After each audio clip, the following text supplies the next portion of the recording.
Agile.FM, radio for the Agile community. www.agile.fm.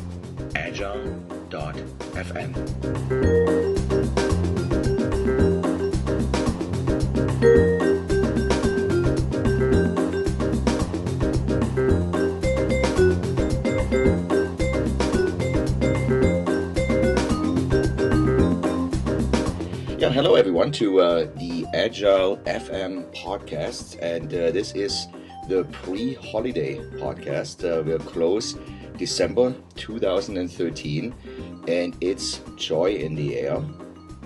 That's the holiday season, and we want to spread some joy here today in this podcast because I have Richard Sheridan, author of the soon-to-be published book, Joy, Inc. Welcome to the podcast. Great to be here with you today. Richard, was this planned that you would go and publish your book in the holiday season? Well, I worked with Penguin Random House on this, and this is the date they picked, and I couldn't help but think that releasing a book called Joy, Inc. right around Christmas sure seemed like the right time of year to do that. It's definitely good timing. The book will come out 26th of December, just right after the holidays. It will be on the bookshelves. I had the opportunity to actually take a look at your preview and read through the book. There are a couple of things I do want to talk about this book. And then, obviously, and this is a big segue then into a public appearance you will make in New York City. You will speak about the book and about Joy on the 14th of January 2014. That's next year. That's a Tuesday at 5:30 at night. And people can get a copy of the book and obviously hear you talk about Joy. But before we do that, let's talk about the book a little bit, some ideas. And we see in the background, in the video edition of this podcast, we see actually Menlo Innovation. And one thing which actually strikes me in your book is the difference between joy and happiness. Yes. There is a happiness factor out there, and there's a chief happiness officer in Denmark. And he made you guys, Menlo Innovations, the happiest place to work, number one. Alex Kurjolf is a good friend, no question. I've gotten to know him over the years, and fascinatingly, he was just here a couple of days ago. His first time he's actually visited Menlo, and he spent the whole day here. It was awesome to see him. So he's in Denmark. Denmark itself is the happiest country in the world. I researched that on the CNN list. The United States is 17. Yeah. Denmark is giving Menlo Innovation number one. Let me just ask you, is Menlo Innovations operating in the wrong country? Well, maybe according to Alex we are, but we love our country. We love our town here in Ann Arbor, Michigan, so I think we're here to stay. All right, let's talk a little bit about Joy. There is obviously Joy, Inc. Is the title of your book.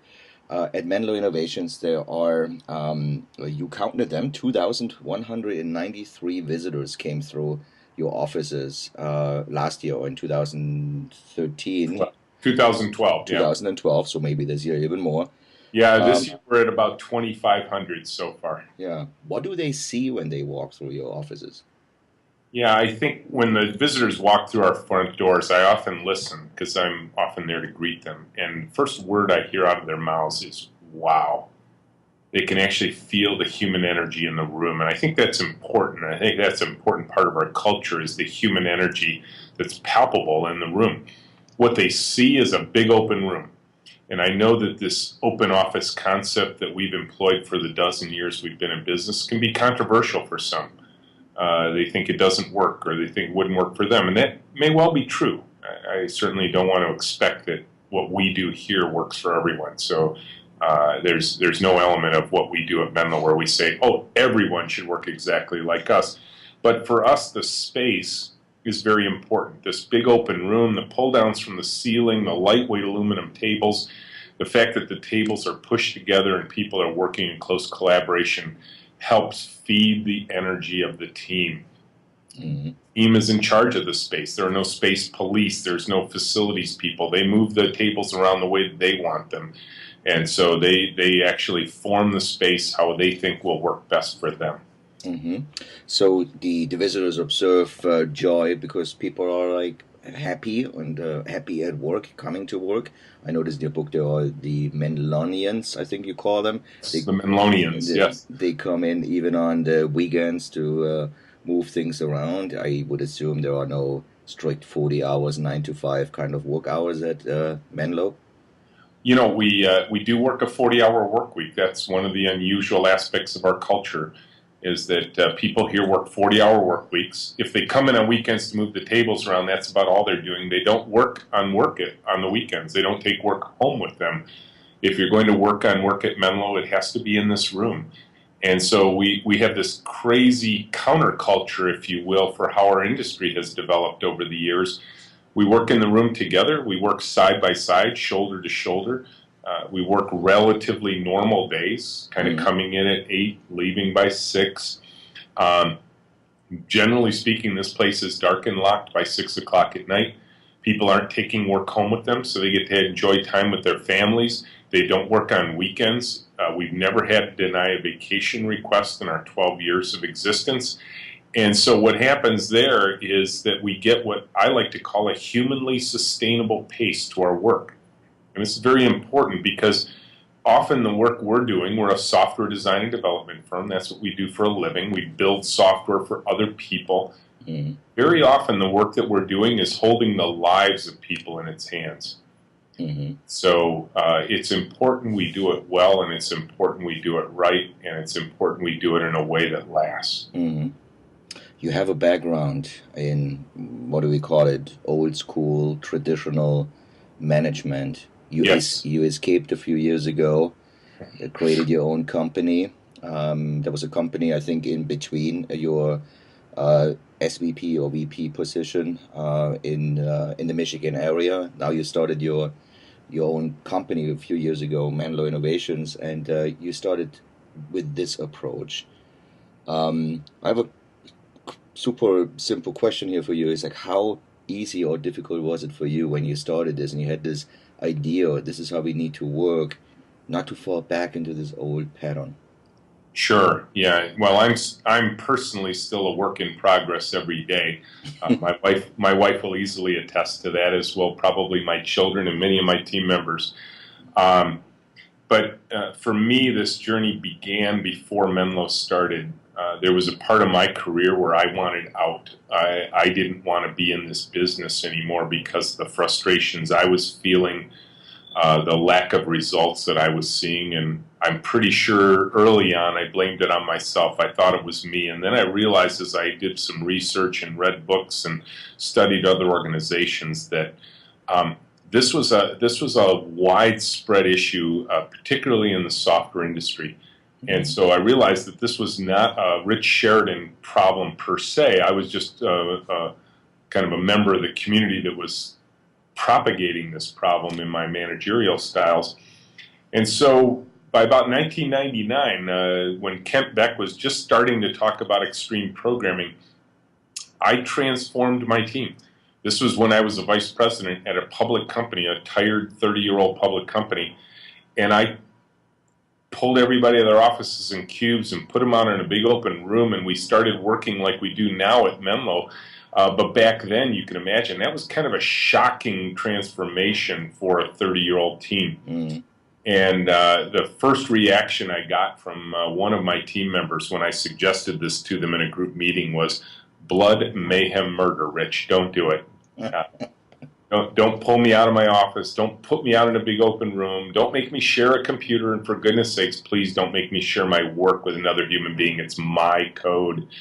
And so I knew I was, this was a personally important mission for me. I was trying to rescue my own career. I thought I had a better way of doing things than was customary.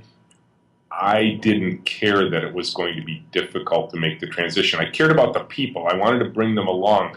But I was relentless in my pursuit. And it took about 6 months to change the paths in the carpet, where people suddenly started coming to me saying, Rich, I don't need my cube anymore. I don't need my office anymore. I never go there anymore. I always work out in the big open room, what we back then called the Java factory at Interface Systems. And I got 2 years to run that experiment, and it was awesome. Mm-hmm.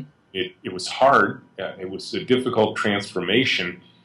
but it was so worth it because it achieved even beyond what I was hoping for. And then one day in early 2001, it was all taken away from me when the internet bubble burst. Mm. But what couldn't be taken away from me was what I learned in the process, what I learned about myself, what I learned about organizing people. And that's when we built Menlo. So Menlo had the good fortune, if you will, even though we were starting in a very difficult time period of our history, back in the debris of the dot-com bubble burst. Right. But we had the great fortune of starting the company with all of these cultural imperatives, with all these practices in place. So Menlo has always been like this. So in some ways, it was easier because we were starting from scratch with these principles already in place. Mm-hmm. Yeah, but I mean, the Java factory, there was an experiment within an existing company, starting your own company. Obviously, whoever started a company before would know it takes a lot of energy out, and sticking to those rules you had developed in the Java factory. Looking back at all these years, was it worth it? Oh, it absolutely was. I will tell you that, I laid hands first time ever on a computer when I was 13 years old in 1971. And so just totaling up the years, we're at 42 years for me personally, having done something with computers. I got my first job when I was 15 as a programmer before I could even drive. So I've been in this industry for more than 42 years, or more than 40 years. Mm-hmm. 14 now in this way, the other 28 in the traditional way. I'm never going back. If somebody had to take this away from me, I'm going to go start a canoe camp in the boundary waters of Minnesota. This works, and it works incredibly well. It's worked profitably for a dozen years. There are so many things that are better, and we're not perfect. Yeah. I often say we have all the same problems I ever had. We just catch them when they're smaller and can correct them sooner before they get out of control. Mm. If there isn't a CEO or an executive listening to this podcast right now, in the old school world, and what kind of advice would you have for these people, just based on your experience? Obviously, you have a unique background, having experienced both spreading joy, but also being in the corporate America. What kind of advice would you have for these people? Yeah, if I look back, I can easily. I've met a lot of people you're referring to who are not at the top, can't sort of declare. But even a CEO can't really declare, right? A CEO still has to gain followership. So I will suggest to you that wherever you are in your organization, you have to begin casting a vision for where you want to go. I happened to be a vice president the first time I did this, which meant I was on the executive team of this public company. The first vision casting I did wasn't with my team. It was with my peers, with my boss, with board members of this public company, and quite frankly, with a couple of shareholders. Mm.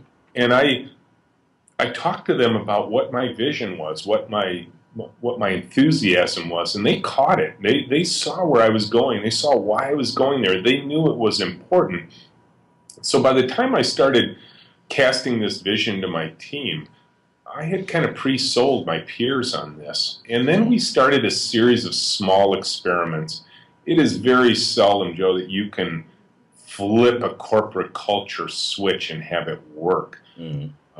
Most organizations that do that switch flip, the person who did it lasts about 6 months, and then they get fired, and then everybody goes back to form.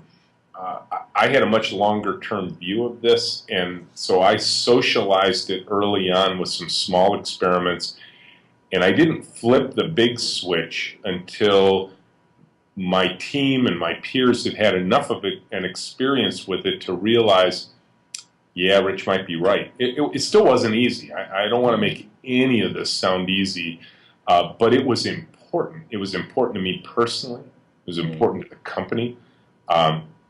And it was fundamental to how we were going to advance the company in those days. Mm. I mean, there's definitely one advantage for these people out there right now is they could come to Menlo Innovations and actually visit. That's true. I didn't have that. You didn't have that.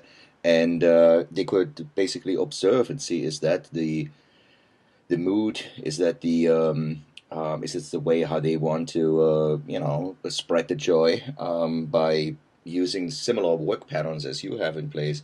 Are you aware that any of those visitors, not only 2012, maybe even before that, has actually started something similar with success? Did somebody copy you? Oh, yeah, absolutely. It happens. It may happen more often than I realize, because sometimes I get phone calls back from people who visited us 2 or 3 years ago, and they start telling me the stories of their personal transformations. And I'm like, wow, that's amazing. And then some of them I actually get to go see. And I see the transformation. And of course, everybody's a little bit different. Mm. They have different businesses. They have different team sizes. They have different constraints. Mm. Do it in their own way. But boy, the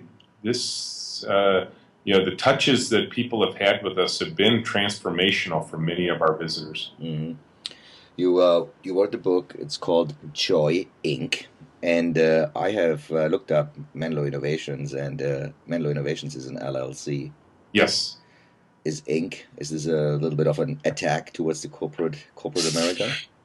No, this is just simply, the idea was to make it straightforward and simple for the reader to glance at a book and say, joy in a business context, which is a very weird idea, right? Mm-hmm. Especially in the software industry. And so we wanted to capture in as simple a way as possible that this is about the business value of joy. Mm-hmm. This isn't about happiness at work every day and everybody laughing and being happy-go-lucky and whistling their way to work every day, because industry, what we do as an industry is really hard. Mm-hmm. There's tough days. There's things that we still get frustrated with. So this is a deeper meaning, a deeper purpose, and it is literally about what we call the business value of joy. Mm-hmm. And how is it that, because a lot of people think that it's a zero-sum game. Mm-hmm. If we're going to be financially successful, our work culture has to suck. We have to hate work. The more we hate work, the more profit we generate. Mm-hmm. And I think that couldn't be further from the truth. This is not a zero-sum game. These two things feed one another. Mm-hmm. Yeah, you mentioned earlier in this podcast, Kent Beck and his writing. Obviously, you were influenced by extreme programming and techniques, which we now, put under the umbrella of Agile engineering. Yes. You don't make a statement like it's Agile Inc. It's Joy Inc. So there's certain aspects of your environment which incorporate extreme programming and certain aspects of it. But there's also something like, for example, the stand-up meeting you have. But the stand-up meeting is a little bit larger in size. You do it on a company level. Sometimes what I noticed was, like, I could say, "Hey, Rich," and we have a meeting, so to speak. But you could also say, "Hey, Menlo," and you have a town hall. Yes. But the town hall is very different at Menlo than in any other organization, I would assume. The company comes quickly together. If joy, and you mentioned that in your book, is having a positive impact on the business, if you follow the rules of economy, your company will grow.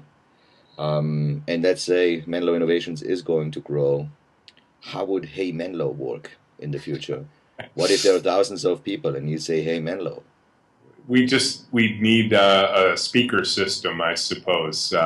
We've often jokingly said we could take over Michigan Stadium that seats 114,000 people and everybody work there during the week, because the stadium largely sits empty during the week. So we could actually rent the facility from the University of Michigan, and it might be a little bit of a challenge this time of year, so we might have to build a roof over it. But for us, yes, we recognize that if things grow, there would have to be changes, just as if someone who comes here to take some of our ideas away is working inside of a 1,000 or 2,000 person organization. There will have to be adjustments. There's no question about that. Interestingly enough, we've tripled our footprint 3 times in our history. So each time we've moved, we've increased the size of our space by 3x. Just moved into a 18,000 square foot space. And it was really fun. I brought one of our team members over while we were doing the build out, and she said, "Hold on, Rich, hold on." And she said, "You go to that wall, and I'm going to go to all the way to the other end of the room." And she did. And then she calls out, "Hey, Menlo!" And she wanted to make sure I could hear it at the other end of the room. And she says, "Okay, the space still works." Oh my God, it's funny. That's really good.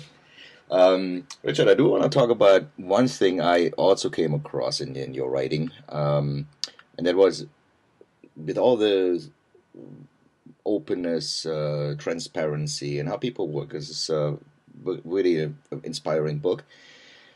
There are some strict boundaries actually in your company. For example, in the hiring procedure, the way how you work, how you communicate, you make certain references to you would probably not be a good fit for Menlo. So you're really making like earbuds, for example, and things like that. So there's some really strict boundaries. How did you how did they emerge? Were they clear for you in already in the Java factory? How did you define those? And it seems to be like you're very strict around boundaries. You're either Menlonian or not. Yeah, if you think about culture, culture is made up of people. I mean, it's not just people, but it's practices, it's traditions, it's rituals, it's ceremonies. Those are all elements of your culture. But the part that's going to reinforce all those cultural norms is the people.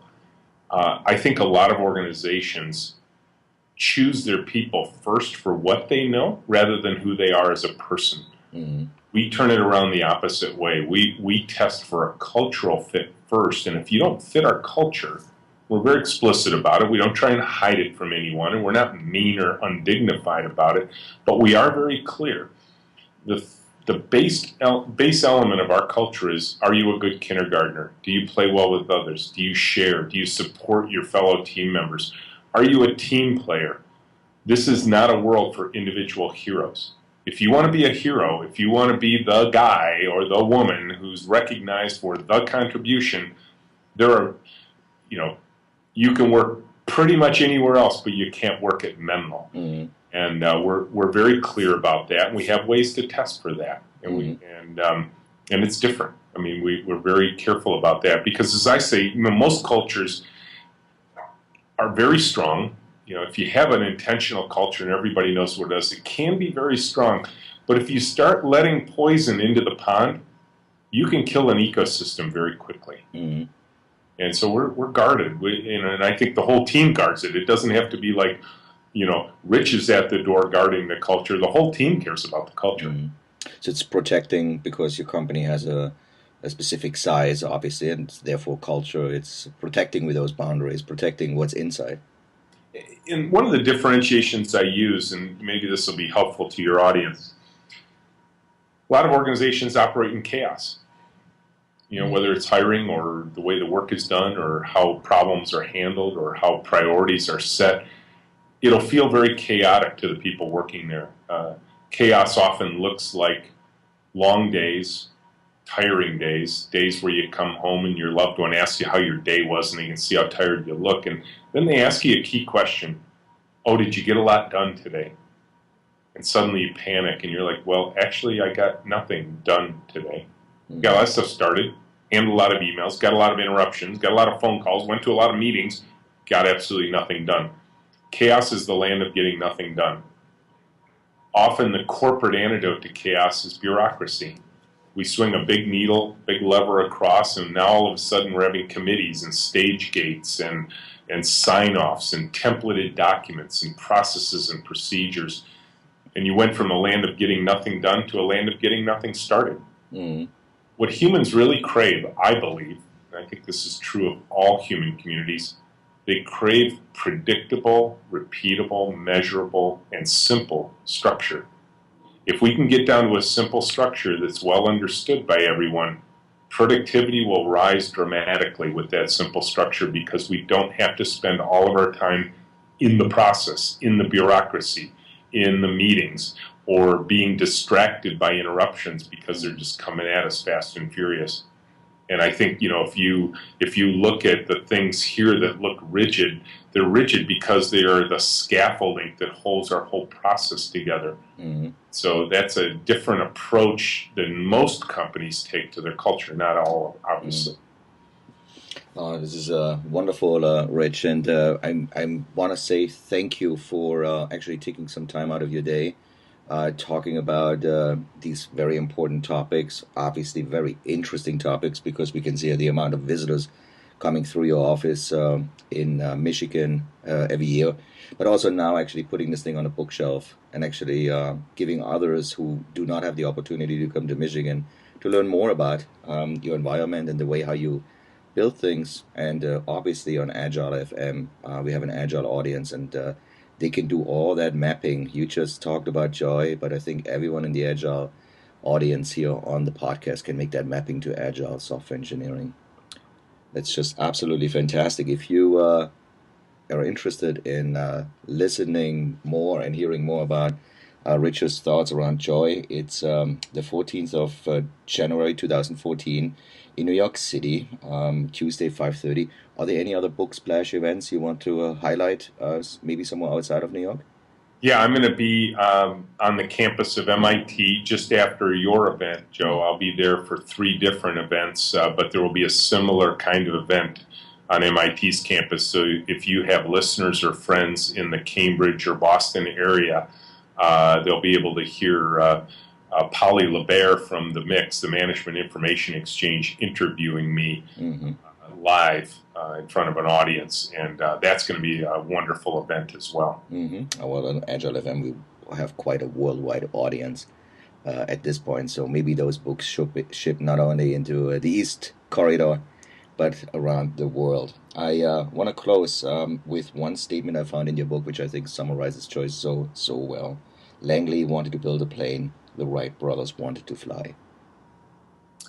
Yes, we have to always think about why we're doing what we're doing, and otherwise we give up too soon. And the Wright brothers were never going to give up because they wanted to be in that airplane. Thank you, Rich.